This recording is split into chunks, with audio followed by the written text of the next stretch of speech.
Hi folks, Howard Schneider here. So let me give you a brief guided tour of some of the exercises and some of the resources that you're going to find on Design Principles 101. So the first thing you'll have to do is register, of course, to access the exercises and the tools. And after you've logged in, first thing I would do is go right to exercises, okay? And the place it'll take us to is Design Principles Explained.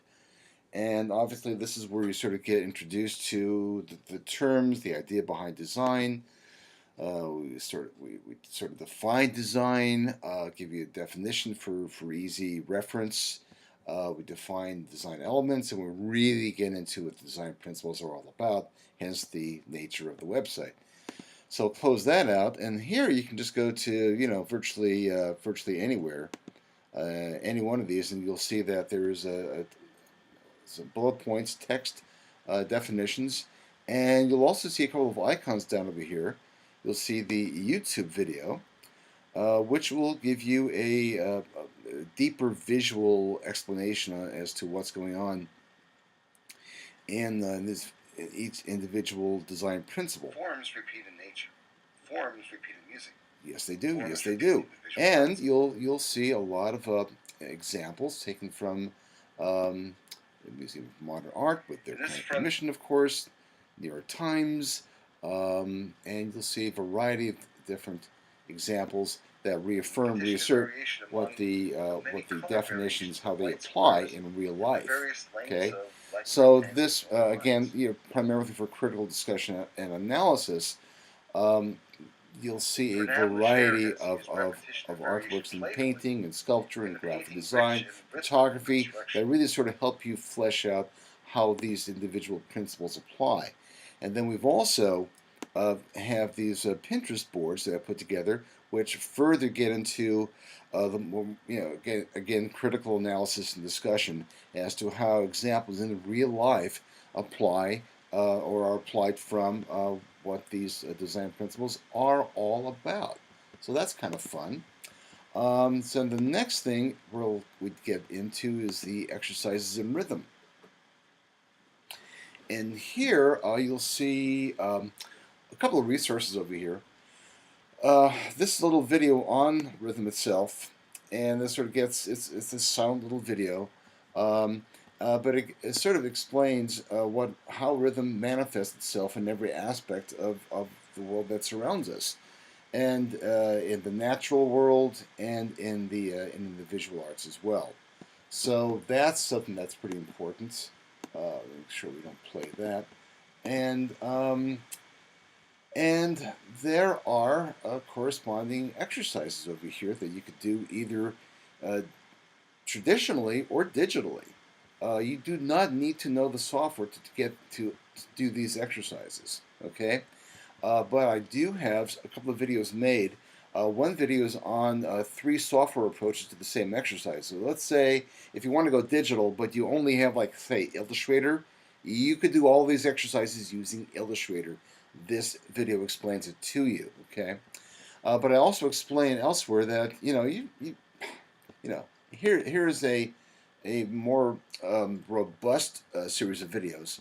Quick start in Photoshop, Illustrator, and InDesign. So this really gets you familiar with the tools to the point where you can complete these exercises. It's just an introduction to each one of the 3 software tools, okay?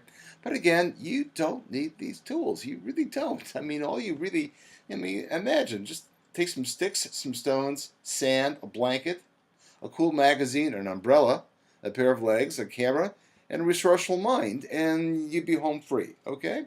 So, that's the playing field, all right? So back to the exercises. Back to exercises in rhythm. So rhythm is unique. I've got a series of exercises that have come from the syllabus of a legendary art and design instructor, and I've sort of adapted them for the digital age, and for a more an easily accessible visual way to really get into these exercises and learn the lessons they're trying to put across. So there's some very simple exercises to do over here. When you're done with the exercise, and only when you're done, this is your good behavior, you click here, and you see how the exercise and rhythm could be fulfilled. Okay, and then you go back here and you get down to the next exercise, and then it says, okay, it's your turn. Take the lesson from over here and now kind of apply it. Do your own thing. Here's some examples of where that exercise has been applied. We have all these different Pinterest boards which you can refer to, and by inductive reasoning, figure your way through the exercise. So there's a lot of aspects where you can really do a lot on your own. Okay, and but it only gets to a point. I think that's where having a dialogue with colleagues or friends or a teacher, I think it really kicks into play if you're a student. Okay. But this really is a very powerful mechanism. When you're done with an exercise, all you got to do is mark it as complete. There you are. Your exercise is completed, and you're well on your way to becoming someone who really understands rhythm in the visual world. Okay, and then we get into exercises in unity and composition, and here again we've got a series of exercises that we make them as accessible as possible and fairly easy, I think, to fulfill. And again, you do not need digital tools. Traditional tools work just as well, and that's basically how it works. And there's a lot of different ways to get through.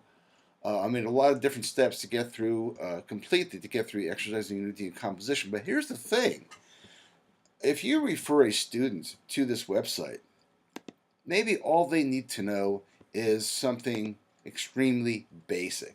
Just that's all they need to get their head straight on it, and now they can see the light, and everything makes perfect sense.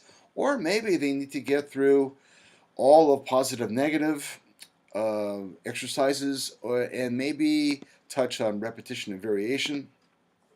It's really a very, very flexible system, and so that's really kind of what I wanted to make here for students, yes, but for educators particularly, because you have a sense for where your students' weaknesses may be, and you could just say, I think you need to work on direction and movement, or I think you need to work on repetition and variation. You need some work on that, and you can just say, lean on those exercises, and show me what you got, and there you are. We also have a main blog, okay, and the main blog sort of does get into issues regarding design principles as they apply in different aspects of the real world. So, and we will be having exercises. We'll be having, promise you, we will be having an exercise blog so that people can upload their work into a community and share opinions about the work they've been doing. So that's it in a nutshell, okay? And if you have any questions, feel free to contact me, okay? All right. Thanks a lot, folks.